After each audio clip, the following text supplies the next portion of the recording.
nous allons travailler le tableau d'amortissement. C'est un exercice dérivé des suites. Alors on ne met pas en évidence forcément les suites géométriques et arithmétiques, mais on est sur la même logique.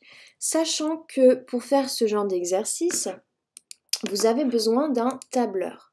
Pour l'instant, je n'ai rien fait dessus à part seulement intituler les colonnes du tableau d'amortissement.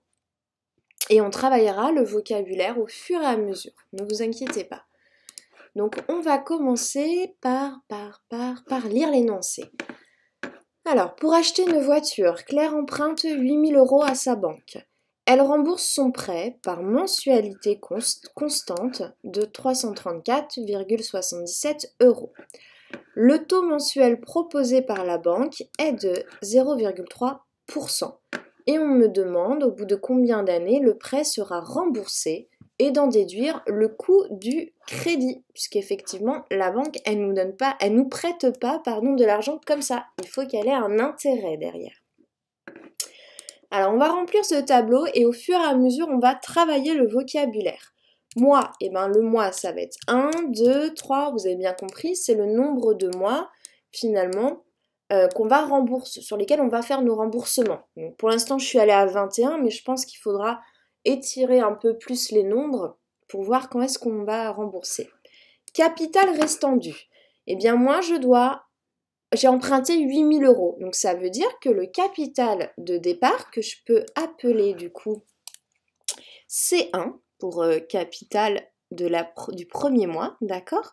Ça sera, hop, je vais le noter ici, 8 000 €, d'accord? Donc ici, pour C1, je vais écrire 8 000 €. C'est ce que je dois rembourser. Mensualité. On est sur des mensualités constantes. Ça veut dire qu'elles ne changent pas, elles sont toujours au même montant. Et ici, le montant, c'est 234,77 €. Ça veut dire que chaque mois, je vais verser 234,77 €. Ok? Sauf que, ce qui va être intéressant, c'est finalement ces deux colonnes. Il est bien d'accord que dans mes mensualités, tout ne va pas pour rembourser le prêt. Il y a une partie qui va aller à la banque, puisqu'il faut qu'elle gagne de l'argent, il faut bien qu'elle ait un intérêt à vous prêter de l'argent. D'accord? Et c'est là où ça va être intéressant, on va pouvoir travailler du coup cette formule, qui n'est pas compliquée, hein. Mais pour trouver l'intérêt, donc l'intérêt, on va le noter I et je suis au premier mois. Donc je vais noter I1. Et bien l'intérêt, la banque, elle a un intérêt de 0,3%. Alors 0,3%, je veux l'écrire en décimale, donc on va diviser par 100. Et c'est 0,3% de quoi? Eh bien du capital restant. Ok? Donc ici, mon capital restant, il est de 8 000 €. Donc je vais faire fois, hop, 8 000 €. D'accord? Qui correspond finalement à C1. Vous avez compris? Donc en fait, ici, pour faire la formule, je ne veux pas utiliser la calculatrice, hein, on active une formule en mettant égal. C'est donc 0,3 divisé par 100 fois, et je vais sélectionner le 8 000. Ok? Et je valide. La banque, du coup, elle se prend 24 € pour elle le premier mois. Je vais donc devoir déterminer ce qu'on appelle l'amortissement. Et l'amortissement, c'est ce que vous allez réellement rembourser sur le prêt. C'est-à-dire que chaque mois, vous versez 234,77 €. Mais ce mois-ci, la banque a prélevé dessus un intérêt de 24 €. Donc l'amortissement, finalement ce que vous remboursez réellement, ça sera le reste, d'accord? Donc pour trouver l'amortissement, donc je vais l'appeler A1, puisque ici ça va être A1, je vais juste, hop. Donc pour trouver l'amortissement A1, je vais prendre la mensualité qui est toujours la même, donc 234,77, auquel je vais enlever l'intérêt du premier mois qu'on avait noté I1, d'accord, et qui était du coup de 24 €. Donc l'amortissement, c'est donc la mensualité moins l'intérêt, Donc finalement, sur mon prêt, je vais rembourser 210,77 €. Je vais donc pouvoir déterminer le capital restant. Comment je fais? Eh bien, pour déterminer le capital du deuxième mois, je vais prendre celui du mois précédent, 8 000, et je vais soustraire l'amortissement puisque finalement je suis sur le capital restant. Donc capital restant, reste, ça veut dire qu'on enlève. Donc on va faire une soustraction. Et le premier mois, j'ai eu un amortissement de 210,77 €. C'est ce que j'ai réellement, je vous rappelle, remboursé sur mon prêt.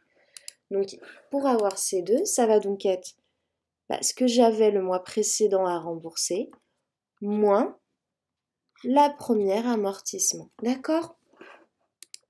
Donc égal 8000 moins 210. Pourquoi je sélectionne exprès les cellules puisque là, ce qui va être intéressant, ça va être de générer toutes mes opérations, toutes mes suites.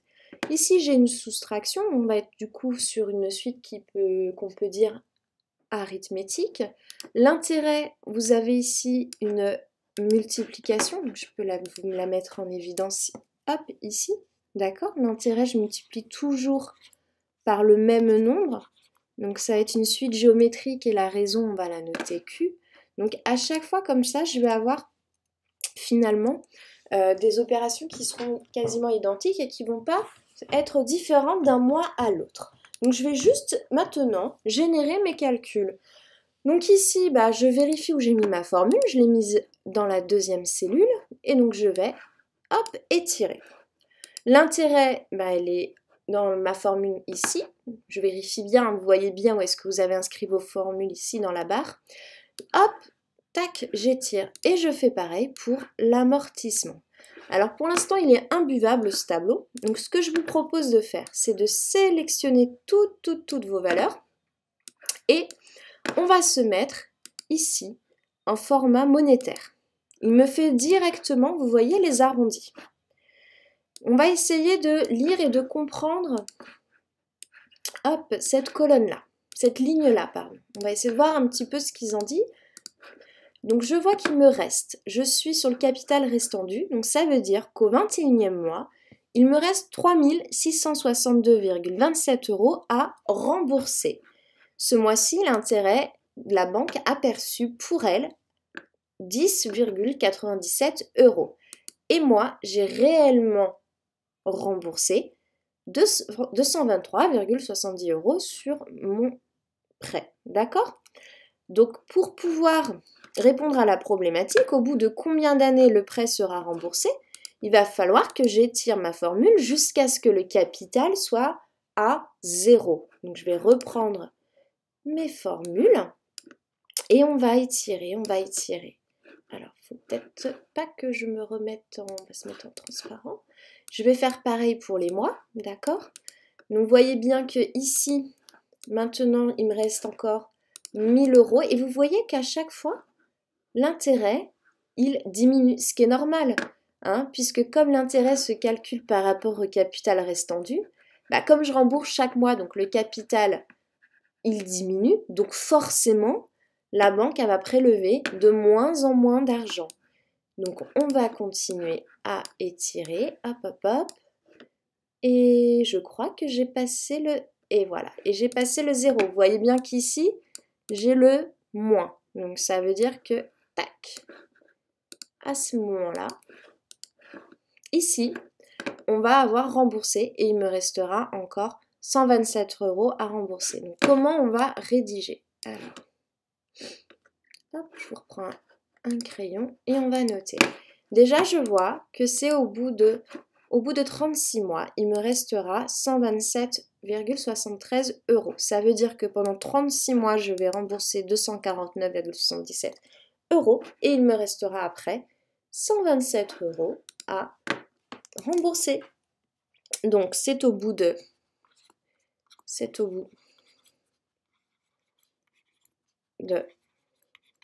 36 mois, sachant que du coup, on me demande le nombre, moi on me le demande en années. Donc comment je fais pour avoir les années? Eh bien on va faire, il y a combien de mois dans une année? Il y en a 12, donc je vais faire 36 divisé par... Ok, 36 divisé par 12. Donc c'est au bout de 36 mois, soit... Alors ça fait combien? Ça fait 3, exactement. Soit 3 ans que le prêt sera remboursé. D'accord? Que le prêt sera, hop, remboursé. Sera remboursé. Et on va préciser, hop, sera remboursé.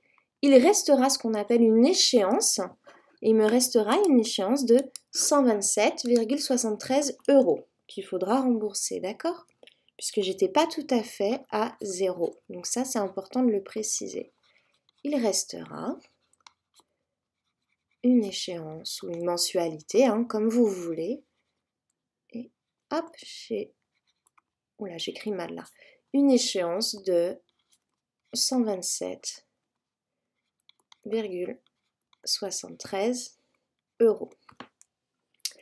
Donc j'ai répondu à la première question et on me dit en déduire le coût du crédit. Alors, donc déjà je vais supprimer tout ce dont je n'ai pas besoin qui est en dessous. Comment je vais trouver le coût du crédit?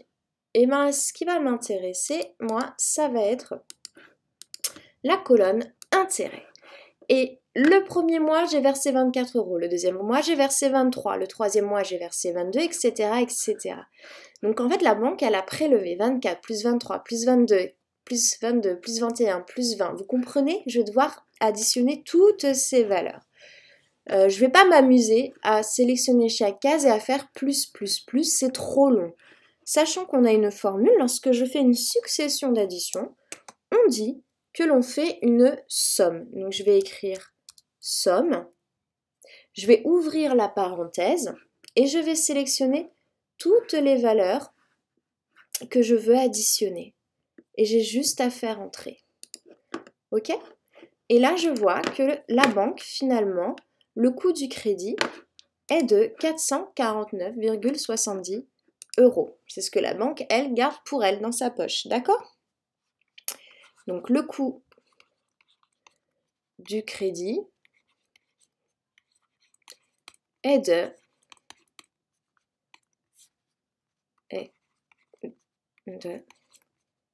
449,68 €.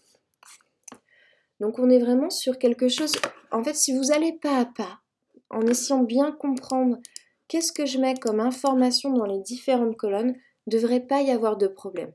Donc je vais vous donner un exercice qui sera à me faire pour lundi prochain. Voilà, je vous souhaite bon courage et puis passez une bonne semaine.